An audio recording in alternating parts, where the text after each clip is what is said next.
Hi everyone, Sandra Duran Wilson here, and welcome to Mixed Media Soul Sparks. Every week I bring you mixed media techniques, inspirational exercises, and some studio tips. This week we're going to continue with the transfer that we started last week, and I just want to review a little in case you didn't catch last week's episode. And when you do a transfer, this is what you look at when you print something on white paper. Everything that is white is actually the paper. So if you remove the paper and you put it onto something else, you can see the changes. So you get a lesson in color and imagery, changing scale. We talked a lot about that last week. And this is the piece that I had printed. As you see, it's on white paper.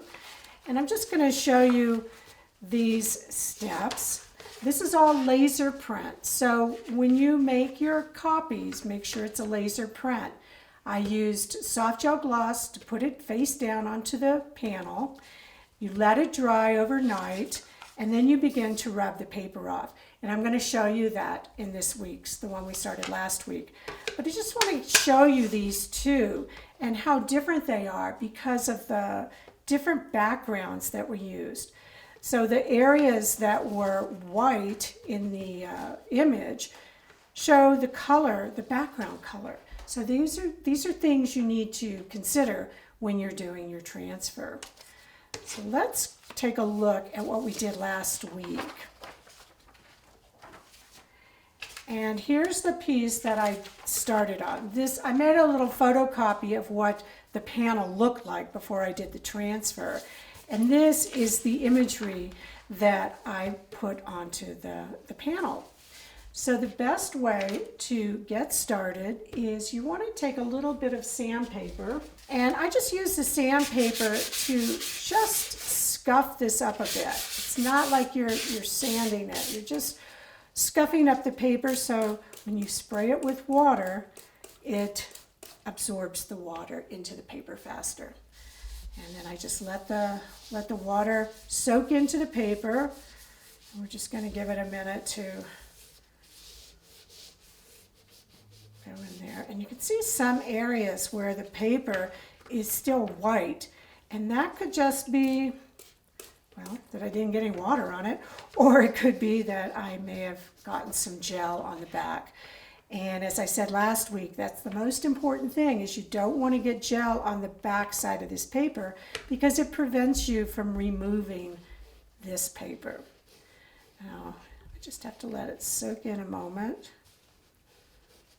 Sometimes you just have to start without gloves. Paper is it sucks most of the moisture out of my hands, and so that's why I always wear gloves when I'm doing this. But sometimes you just need to get started without them. There we go.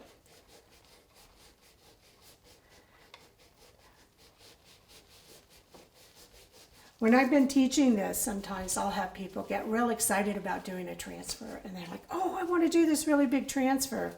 And I'm like, "No, you don't." And they're like, "Why?" I said, "Because you got to rub all that paper off."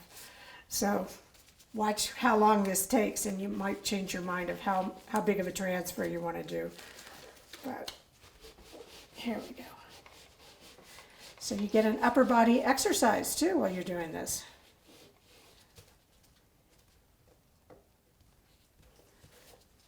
Now, of course, mine had to dry all week rather than overnight. But that is the other main piece, is you want to make sure you let this dry overnight, or at least 8 hours. I've heard so many times from people that I've tried transfers and they never come out. I'm like, "Well, how long are you letting it dry?" 2 hours? It's like, not enough. You see how this paper's rolling off here? This is like the first layer of paper. And even though it looks like most of the paper is off, it's still wet. And when the water dries, you're going to see that it goes back to a white haze. But you can begin to see some of this imagery coming through.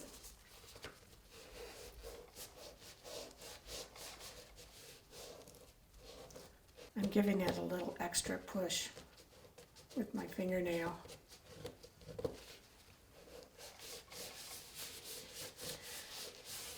I'm going to put just a small amount of water on there. If you put too much water on, your hand is just going to slide over the surface and you're not going to be able to remove the paper as well. That's especially true when we get to the next layer of paper. Here it's pretty easy to get this to roll off.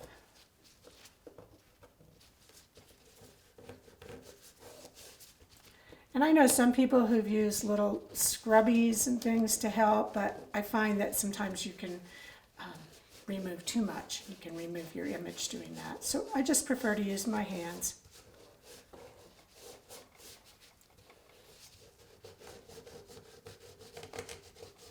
And I had a piece of plastic I was going to put this on top of so it'd be easy to clean up, but I forgot to do it. So you remember to put something underneath and it's easy to clean up all these little pieces of paper. So now I've got most of it off, or it looks like most of it's off. And in a few minutes when this dries, we're going to see how much paper is actually still on there. So I'll clean this up while I'm waiting for that to dry. So we can start to see the imagery here. And you see how it's reversed.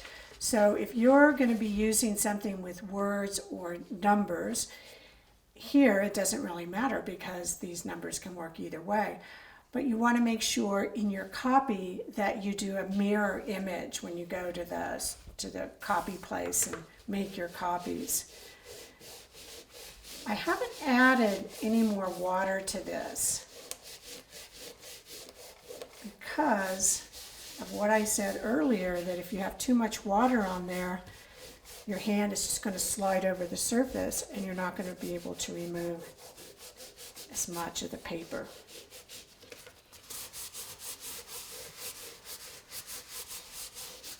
But see how much paper is still coming off. Now this is when I do need to take my gloves off. And the other thing you can use is just a brown paper bag. And I find this, it's a real hand saver. And the other thing that it does is that if I get too much water on here, it'll kind of absorb that extra water. So you see what happens when I spray this, that it makes the imagery much more vivid because the paper becomes more transparent when it's wet. So now it's picking up the paper on the brown paper bag and picking up some of the extra water. Now here I've got, there we go. You can probably see this little area right in here that still has some paper on it. And I can just really rub it without any water. And it just kind of rolls off. And you can feel this with your fingers, that if there's still paper on there. Only if it's dry enough. If it's too wet, then your hands will slide over it. So what if you work on this and you work on this and you still have a little bit of a paper haze? Well, there's a trick I'm going to show you that's going to take care of that little bit of paper haze. But make sure that you get off as much of the paper as you want. Now sometimes it's kind of fun to leave a little paper, especially like in an image like this, because it gives it that kind of poster street grunge effect. But the trick is to use some polymer medium or gloss medium. And use gloss medium, not matte medium, because the gloss will make it more transparent, whereas the matte makes it diffused. I have a wet brush. I just pulled it out of the water. I'm just going to take a small amount of this gloss medium and just brush it on. And I'm going to wipe off a lot of it. I'm going to kind of let it sit there for a moment. Take a damp paper towel and wipe it off. And you can see you get this combination of this imagery that was on the background and this imagery, which is a transfer. So that's how you get a gel transfer. Now remember, it has to be a laser print. You want to use soft gel gloss, not the matte, because that's going to make it more diffused. So if you want to have an image that is more of a satin or not quite so shiny, then you could take some matte medium over the surface when this is dried and finished. But why else might you do a transfer? And I just want to give you a couple of quick ideas, because rather than just showing you how to do something, I want to push you to think of other ways that you may transfer things or why you might use a transfer. When we were coming up with the first book, which was Image Transfer Workshop, it's 45 different ways to transfer things. So that's a lot of different ideas of how to transfer something. So this is an example of switching the writing. So this is what it would look like. So when I go to transfer it, then the writing's going to be in the proper orientation. So that's what I mean by mirror imaging. Another thing I like to use transfers for, if I do a really busy background painting and I want to bring some focus to the surface, I can use a black and white transfer. Now here's a real important tip. When you go to the copy store to make your laser copies, even if you're making a black and white, don't go to the black and white color copiers because they don't have as good of a toner. Go to the color copier and make it in black and white. This is an ad that I took out of a magazine, and here is transparency. And I layered the two on the copy bed, and I created this imagery. I also changed the scale. So these are things that you can do with images that you have. Now this is an image that I made from a photograph I had of my test tubes. Yes, I have test tubes in my studio up over there. And this was a busy background, and you can see where I put the transfer over it, how it starts to integrate and pull this piece together because of the other lines going on in here. So I hope you found some ideas to take your transfers to the next level of how and why you might want to use a transfer. And if you like the video, share it and like it, and let me know in the comments what else you would like to see in the weekly mixed media tips. So I'll see you next week, and check the website for upcoming courses.